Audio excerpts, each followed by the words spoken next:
everyone, and welcome back to UFcast. My name is Katrina and I'll be your host for today.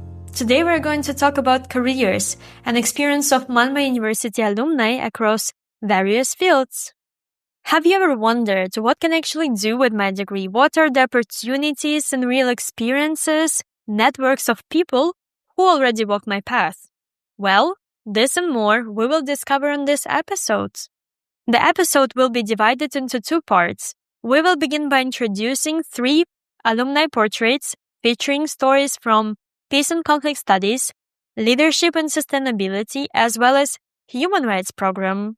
In the second part, we will be joined by career advisor and amazing Anna Hjalmers Mattsson to learn more about career strategies and guidance. Remember to follow us on Spotify, YouTube, and Insta. Now, let's dive in.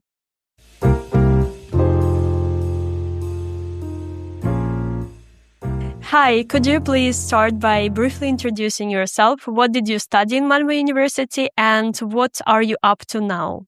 So my name is Paolo Alexandriyiski. I'm a Peace and Conflicts PAX graduate, Bachelor Studies, and I currently work at the International Office with both inbound and outbound exchange studies.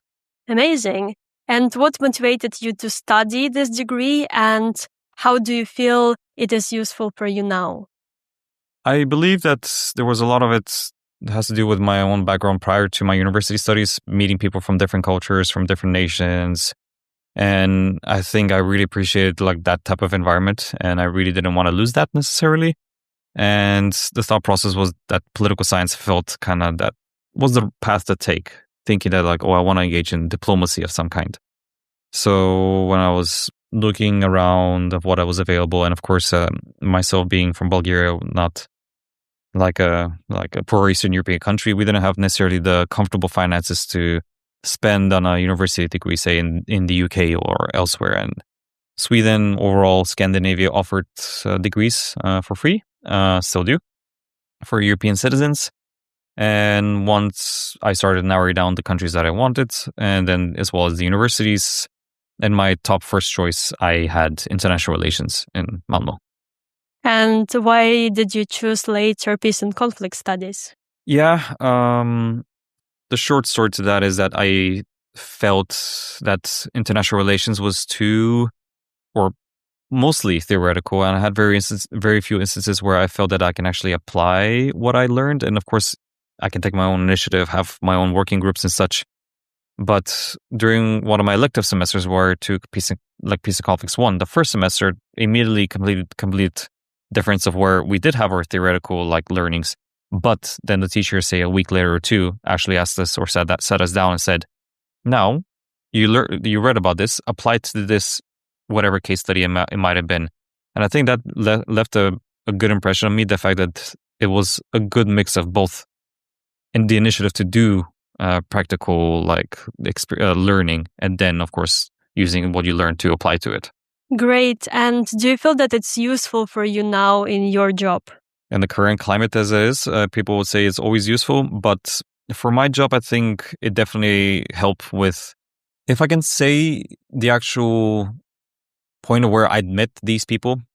Because I work a lot with different cultures. I work with different universities, and often enough, it is the case of do I understand them? Do we understand each other's thought process, different attitudes of how we can approach each other and such? And when you're sitting or participating in an international program where you have both locals and internationals, you're often not going to be able to notice nuances, attitudes, different ways of different approaches of how people think, speak, and such. And that helps a lot when you do meet these universities, to know when to say no and to say how to do even simple handshakes and such. So I think the program really expanded my overall just intercultural competence, that I'm using it in my day-to-day basis with, if it's work, even with my friends that I still keep in touch with. Yeah, it sounds like it's very useful. And you did many extracurricular activities in your university years. How did they help you to get where you are right now? I think they helped me try to at least help me understand what I really wanted to do, because I think with the international relations bit is that I really as I said, that I didn't feel like I was using what I learned other than just reading, and kind of led me down this path of where I did not know what I wanted to do a bit. And jokingly mentioning that we, of course, have certain stereotypes with our homelands of Slavic cultures that you have to figure out your life at an early age. And I didn't feel like that was right for me or that was fair. So I, engaging in, if it's was through ESN, through UF, through any of the other things that I did, it opened up my eyes to the fact that there are other things other than what was maybe stereotypically associated with political science: a diplomat, a political scientist, or pursuing PhDs and such and so forth and so forth. Things that maybe I wanted at first, but then I realized that I didn't want to, and I actually wanted to work with higher education to meet others. So I think engaging in any kind of student-related activity, as long as you're interested in it, is something that everybody should pursue. And quite honestly, sometimes it helps you actually expand your eyes, or opens your view to everything else. So would you recommend this to current students? 100%. 100%. I would say not only to help you understand what you want, again, and this is the example that I gave myself, but also more and more university, not just even universities, for any future career that anybody wants to pursue, if it's academic, if it's in any form of employment, people pay attention to what you do and what especially you did during your studies. The easy example that I can give is for my first job. So as soon as I graduated, as everybody else, I started looking for jobs and I applied here and there. I sent my CV where I can. And the first place that pinged was my first job right after my studies was at an international office in a different university in northern Sweden, in Umeå. But I very, very, very, very well remember when doing my interview, my boss was actually asking me more about my part-time or my side activities for what I did during my studies. Of course, because not much that you feel like you can ask for your activities. Like, of course, you can mention you work with others and such. But there was a practical experience that I was able to apply from ESN of what I said I did and how I met these people and what we organized and such. So it helps just to show, and you should definitely do it. Don't do everything, of course. Don't sign up just because I say so, but sign up because you want to, you're interested in, you have time. Of course, you should have time for your studies. So, yes. And just for the information, you've been in ESN, in UF, and in Festministeriet, right? Yeah, so Erasmus Student Network, UF, Festministeriet. I helped a little bit with Phoenix to set up a few things themselves. The student union as a whole, with being a student rep there for 2 years full time. And a lot of my friends also just did a lot of the other stuff. So I was there hanging out by proxy. Yeah, and what's one thing that you wish someone had told you while you were still a student? Don't figure out your life right away. Not the first year, the second year, even the third year, you might still be confused about it, especially if you just graduated high school. You come study in a new country, especially you're 19, maybe 20. It's okay to figure out things later. I think it's that type of mindset is old school. It's outdated. So if anybody is trying to figure out their life, it's okay. Honestly, it's generally okay. Again, test out the waters in different things. If it's via university or even like a part-time job outside your studies, if it's in an office or a reception, a bar. I didn't think that I was going to have to work at a restaurant during my studies. I did. It helped a lot for different reasons. So be open to everything. Don't put yourself down for having to figure out your life from the get-go. Just honestly, take it easy. Enjoy your time. Enjoy your studies. And if somebody tells you otherwise, tell them off. And since you did so many things, is there also some advice for current students who are doing many things? Don't do it just for the sake of it. I think that's something that at least a few of us did talk about. I mean, they used often enough me as an example because all the things that I did. I was a social butterfly back then, not as much now. So it was always the case, be like, don't overexert yourself. I think it's important that you also find limits to yourself. And it sucks that so many, just to use an example, so many employment possibilities are out there, but they always say X amount of years of experience. And you always feel frustrated to say that you just graduated and you're asking for an entry-level position to have 10 years of experience. That's That's not something that you need to worry yourself about and try to say, okay, now I need to do all this to add up and add up. You're going to burn out. And that's the important bit. So do things, but have a good life balance that you can dedicate to your studies, that you can dedicate to whatever it is that you signed up. If it's pointing to you with this interview, with what you're doing with UF, and be able to also enjoy your life and actually sleep sanely and not stress about what it is going on in your life. Of course, some things you can't avoid, but I'll say that do stuff, but don't go crazy. And amazing. if your friends are trying to persuade you to do something, consider it first before you jump into it. I've met people that regretted jumping into things because they got persuaded. So consider what it is and don't do it right away. Yeah, it sounds very important. Thank you so much for this. Thank you for inviting me.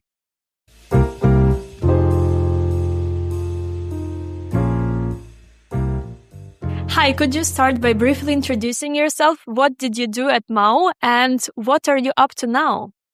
Sure. My name is Nora Cozaya. I studied a master's in leadership for sustainability, and now I'm working at Tetra Pak as a sustainability analyst in sustainable procurement. Wow, that sounds very great. And what motivated you to study this degree? So it was a lot of personal motivation. I did a bachelor in marketing where I'm from. So I'm from Mexico City. And I worked for several years until I realized that I wanted to pursue another career and change, career paths. I really love marketing, but I decided to go into sustainability to connect my professional life with my personal beliefs. So this comes from being vegan and learning about the impact that all of our choices have in the environment. And how do you feel? Is it useful for you now, the degree? Yeah, that's a really powerful question. But yeah, it is very useful. I think it really helped me understand. I mean, I was very much into like the environmental part of sustainability, and the program sort of like put everything together for me. I mean, sustainability is a very broad topic, and they don't put everything in there because it is broad, but it really helped me structure it in a way that I would want it for, to bring the sustainability knowledge and, project management or something like that into an organization. So I think, it's a really good base to then, I think from there you can expand yourself in any specific topic regarding sustainability. And did you have any other activities that you participated in that helped you to develop your skills or broaden your experience? Yeah. At the university? Well, not really, not much. I wish I had been more involved, or maybe we'll go later more into what I had wished more. But when I first started, I did Swedish, so I did the Swedish program at the university the first semester, and then that left little to no time. I did join Phoenix Association, the environmental association, and I think that's really important. I wish I had been more active in it, but I did do a few of the activities, which was really fun, and really fun to meet also like-minded people. And the people there were not only the ones in my master's, there were also people from different other masters or bachelors in the university. And I think that's pretty much it. A lot of my classmates were also involved in Climate Action Week. I participated as an spectator, but not as an organizer. But I think it's really cool that the university allows and pushes the students to do these things and get involved. And since we started to talk about it more, what advice would you give to current students interested in or currently pursuing this degree? Okay, so as I said, sustainability is a wide field, a wide topic. So it can be from the ESG, from reporting, from the policies that the EU has, to many more things. So I think one thing that would have helped me is having direction, like more direction. And sort of like, understanding or knowing where I wanted to deep dive more. Maybe it can be hard if you're just starting in sustainability because you're getting to actually learn it. Another thing is getting really hands-on experience as possible. So as I said, the program does give you a lot of foundation, but it is really important to, again, get involved doing these student projects like the Climate Action Week, or participating in all of these associations that the university has. But even, I would say, more important, if you want to go out there and get a job, in an internship. I think there's a lot of student internships out there, and I cannot express how important they are. I mean, I didn't get a student internship, but looking back, I wish someone had told me, like, since day one, it's really important for you to go out there and get an internship if you can, because that really will help you go with your master's, and then it would go hand in hand, and then it will most likely, make your opportunities when you're out of the master be a lot more wider. Great. And do you feel that also building network is important? Yes. That's a great topic. Yeah, I think networking is very important also because, I mean, if you are not from Sweden, I mean, you come here and you know no one. So it's really important to get yourself out there. It can be really scary, especially if you're like more of an introvert, because then you have to go and do the first steps. But there's also, I mean, I learned this really late, but there's a lot of like networking events out there, or you can also volunteer at these events. I think there's one called The Drop. I was going to volunteer, but I didn't in the end because of personal reasons. But there's a lot of things out there in Malmö and really close to the university where you can reach out, you can talk to people on LinkedIn or anything, and just like, network and try to, get people to know you, get to know from them, from their experience, and from, like get curious in what they're doing. So if you don't know what you really want to do in sustainability, I think that would be a good way to learn. Amazing. And what's one thing that you wish someone had told you while you were still a student? I would go back to the internship opportunity. I would think everyone after the master's wants to get a job. I would think. I mean, maybe if you don't, that's okay. But I think it is really important that, since it's a 1-year master's, the one I did, it's sort of like, at first you say, oh, it's 1 year, it's a long time. But time flies. And then, after no time, after a blink of an eye, you find yourself doing your master thesis. So I would say, try to get yourself involved with a company in an internship as soon as possible if you can.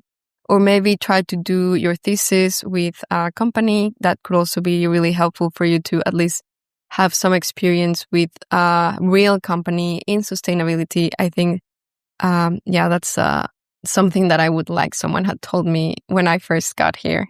Amazing. Thank you so much. Thank you so much for your perspective and your experience. Yeah. Thank you for having me.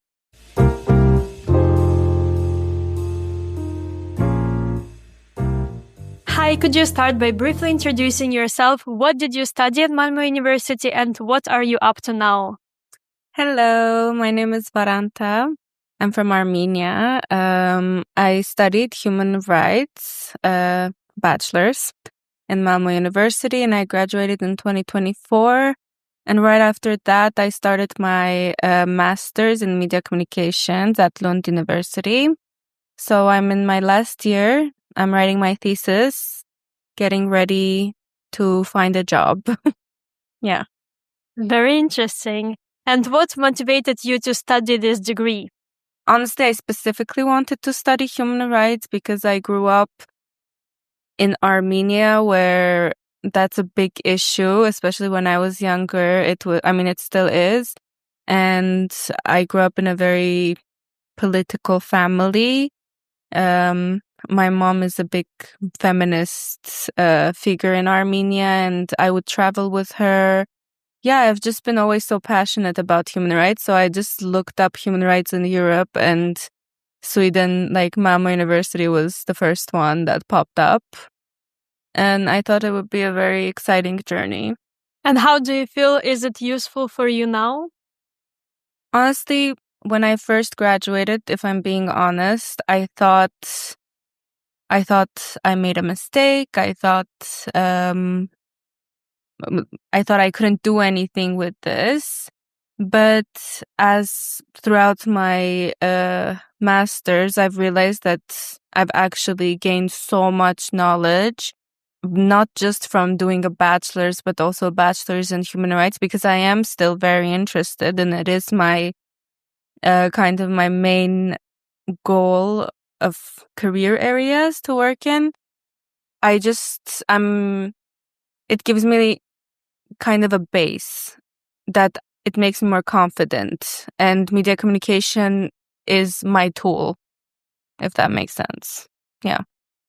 Yeah, I mean, it very much makes sense for me, because that's something that I find also very interesting, and that I also study human rights and graduating it. So this conversation is particularly interesting for me. But did you use any other tools while you were studying human rights to gain experience or to learn more? I think my electives had a huge role to play in it. I did public international law course with a mock trial and everything, and it was very intense. It actually took me like a long time to finish it, especially the third module, because of some migration issues. But it was very hard, and I know a lot of people complain about it. But again, afterwards, I felt so confident in my knowledge when it came to that. I think that's the biggest one, but I also made sure to take some courses that were a bit more fun and interesting. I did Imagining Catastrophe, which is such a fun course. And I also did Gender Education, which was also so interesting. So the electives, I think, played a huge role. I was also involved in like local group, people who have the same values as me, and just overall having a lot of friends in the program or with similar ideologies. What advice would you give to current students interested in or currently pursuing this degree of human rights? I would say make sure you do very good research about the qualifications you will gain. I would say it's a very theory-based program. Plan a bit ahead.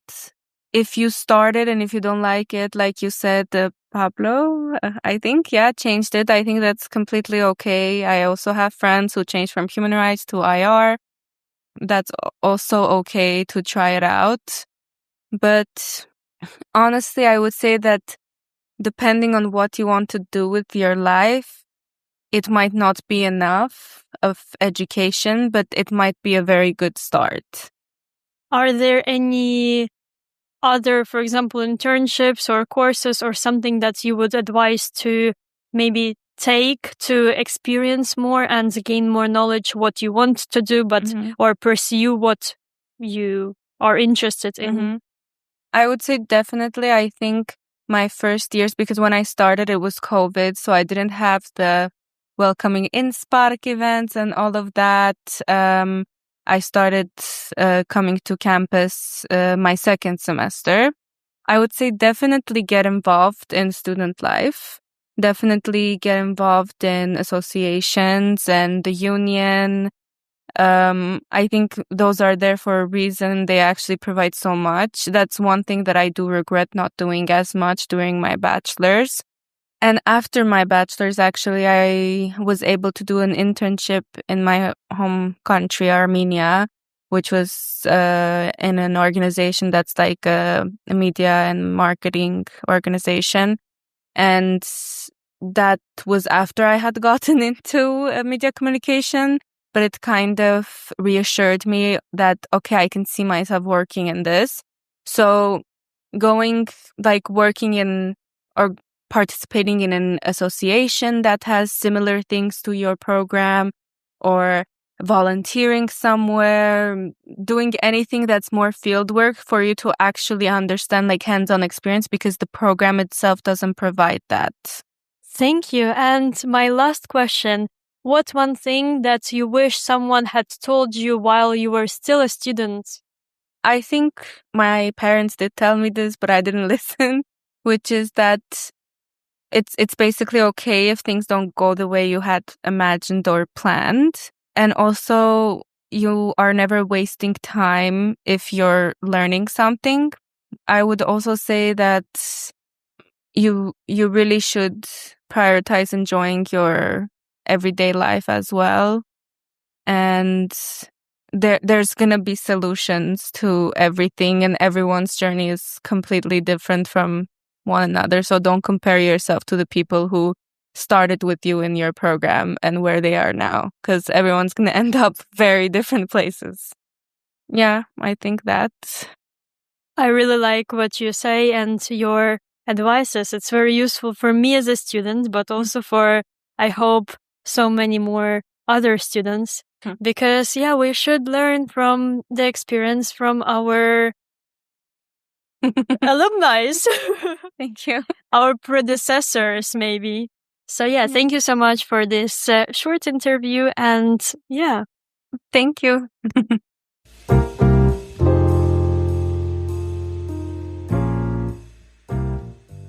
And now I'm happy to have here Anna Hjalmers Mattsson, career advisor in Malmö University. So thank you so much for coming. Can you introduce a little bit yourself?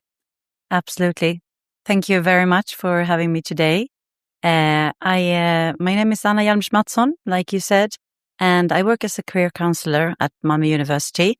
And I've only been at Malmö University now for 2 months, actually. But I worked at Lund University for many years, meeting students in their career and study guidance. And I'm really enjoying meeting students in individual sessions, but also in workshops and webinars. So I'm looking forward to talk about how you can think about your career paths and reflect upon your career during your studies. Yeah. Amazing. That's very great to have you here today, because we have quite a lot of questions that we would be very interested to ask you today. So, what students at Malmö University typically struggle the most when it comes to careers and employability? Yeah, it's a lot of different things when they contact us. It could be everything from very practical, how do I write my CV? How do I write my personal letter? To, I don't know where I'm going at all with my education. But if I just sum up, it's a lot about how do I actually describe my competences and my education to an employer. They know that the education interests them, but they don't really know how they can show why. How to find jobs. Where do I even find them? The ones that are posted, it's not that many. Where are the hidden jobs? If you're not from Sweden, you study here as a citizen from another country, how do I get connections with the Swedish job market? And also, sometimes are my grades really important? Do I need double exams? Do I need masters? Get a picture of how much do I have to invest? And also, one question that I get very often is, how do I get a job when I have no experience? And I do these little no experience, what do you call these in English, quotes, because everyone has experience. So we talk about that a lot. Amazing. And what, from your perspective, students tend to overlook or sometimes overdo during their studies? Yeah, I would say that the focus is, of course, on your studies and on your exams and getting to know your friends in the class and all these very important things, but you have the possibility when you're at a university to get experience from so many different things. If you join a union or another kind of student organization, if you go to career fairs and meet with other students at other departments, you have the possibility to get much more out of your university time. And also, while you're a student, you have the possibility to reach out to the labor market and society in a totally unique way, actually, because you are a student and you can say, I'm so interested in your project. Can I ask you some more about that? Could I do a small thing for your organization? So you sometimes overlook all the possibilities of being a student. Yeah, and I can truly relate to this part because that's how we have you here now, but also I am very happy to use it as part of UF or other associations, and just being a student is very valuable thing for any contacts, networks, and just actually getting very different experience in different fields and just trying to see what I like, how I like to do it, what I would really not like to do in my future. And yeah, it helps me to understand better what I want to actually pursue further, or which degree I would like to get, if any, actually. Absolutely. And I think what you are doing here in your association, you meet so many different people, like lecturers and company representatives, and like me from the support staff, and all these relations. You get a broader picture of what your education could actually lead to. So I think I would definitely recommend anyone who has the possibility and interest in something to join in. Yes, and we actually had our alumni talks before that, and some of them also mentioned how much it helped him to get actually experience from different associations in Malmö University, from different student clubs that actually helped him to get later job and to change his specialization, let's say so, into something more that he could relate to. So it Absolutely. Sounds very interesting. And I could add that as well, that of course you have to take care of your own energy. You don't have to join everything. And if you're party person, maybe you want to be in the party section. Maybe you like reading or radio, as I hear now is starting up an association at Malmö University as well. You can choose the place that gives you energy. So do something not just because of it, but where you can find your interest. I think that's good, because it's also important to take care of your own time and to last longer. Yes. And I love how it can be both, let's say, hobby, to just have fun or create communities, networks, but also opportunity to actually get some professional experience that you can later use in your CVs, interviews, and just workforce. Absolutely.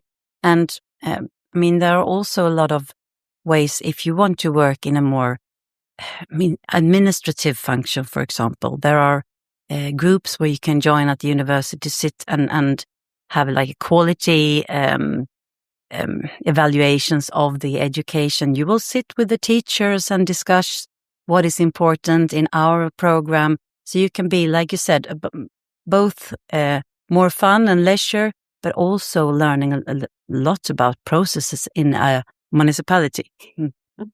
Amazing.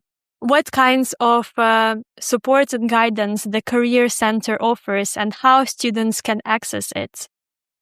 There are quite many ways where you can get the support. It's both through things where you actually meet up with us or in other kind of settings, but you can also do things just yourself, self-helping tools, so to say.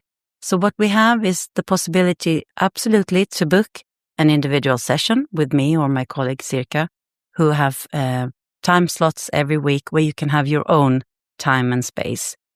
But it can also be very good to join in, for example, presentations and webinars that we do online, where we will talk about perhaps a little bit broader about how to define your competences. How does the recruitment process look like? How do I find my own golden thread to the working market, which you can, where you can share thoughts with other students, and you learn a lot from that as well. We also have both a career platform where you can practice things like, how can I actually describe my competences? That can be very hard. You've done things, you know that you are good at things, but how do I actually describe this in a professional setting? So you can practice that. You can also find tools for how to interview an alumni that I really found interest in. What kind of questions could I have? And then we also, of course, have the career portal where you can find jobs, internships, different kind of projects, where companies who actually contact us at Malmö University and say, please help me reach out to your students because we have this interesting internship. And on this portal, you will also find jobs from other companies who are interested in university students, academic students. Mm. And you will find us on the student website under, it's actually jobs and internships where you find career support. It's also easy to just search for career support. And all the things I described now, like booking a meeting, where you find the webinars, you will have that calendar there. It will all be there. Yeah, very interesting. And what are the upcoming events that you're having? Yeah, we have 2 events that are open to everyone in English. One coming up that it's called Don't Panic, because it's about the recruitment process and how does all that work with the interview, and if they use tests, different personality tests, how does it work? How does a recruiter, how do they think, etc. We talk about these subjects, but also a bit about network and how you can create and use your network. And then we have another one in May called The Golden Thread. And that was what I talked a bit about before, is how you connect all these reflections maybe that you've done about your competences, your skills, your experience, and get this lined up with the jobs you actually want to look for, and how do I find this match between myself and this workplace. And one is in April, one is in May. I believe it sounds very interesting and very important for us students, especially graduating students or just any student. So I would definitely come and see and learn from it. I hope you will register to it. Thank you. And what advice would you give to your student self, and what would you recommend to current students now? To my student self, I would definitely say stop sometime and reflect. Don't just go and do these 3-4 years running through the exams and going to the next one, and then at the end stand up and say, oh, okay, where am I now? Start investigating, experiencing, try to find anyone you can chat with about. You could be your study advisor, it can be a lecturer, it can be the career center, it can be alumni or other people. Just try to bounce your thoughts. What am I learning, and how can I use this? Because you can also find out during the path that I might be a little bit on the wrong track. There's something here, but I want to change it a little bit. And we have those possibilities. You can change your direction. And for me, I had an education that I went out and worked with that for 10 years until I realized, okay, Anna, this is not really the place you want to be. It was good, but it was not perfect. And then I changed, and that was fantastic. I had the opportunity. But I think if I had done some more reflection before, it could have gone a little bit faster. So again, to students, I think I even wrote it down. Stop for a minute, think a little bit, reflect on yourself. It's such a good feeling when you start knowing, okay, if someone asks me and I have 30 seconds, if they ask me, what are you studying and what do you like about it and what would you like to do, that you have thought about those things. It gives you a nice confidence, and it's fun to be able to describe where you want to go. And experience things that you like. Put, of course, time into your studies and everything around that. But to get a connection with yourself and who you are, you need to stop and reflect sometimes. And use all the support that you can get. It's free. Yes, free stuff is also very, very important and useful as students. So thank you so much for this discussion and for your insights. It was very useful for me personally, but also for our students. So yeah, I'm very happy to have you here. Thank you so much. This was great. It was great joining you. And I'm looking forward to meeting all of you listening on webinars and future workshops and maybe individual sessions as well. Thank you. Thank you.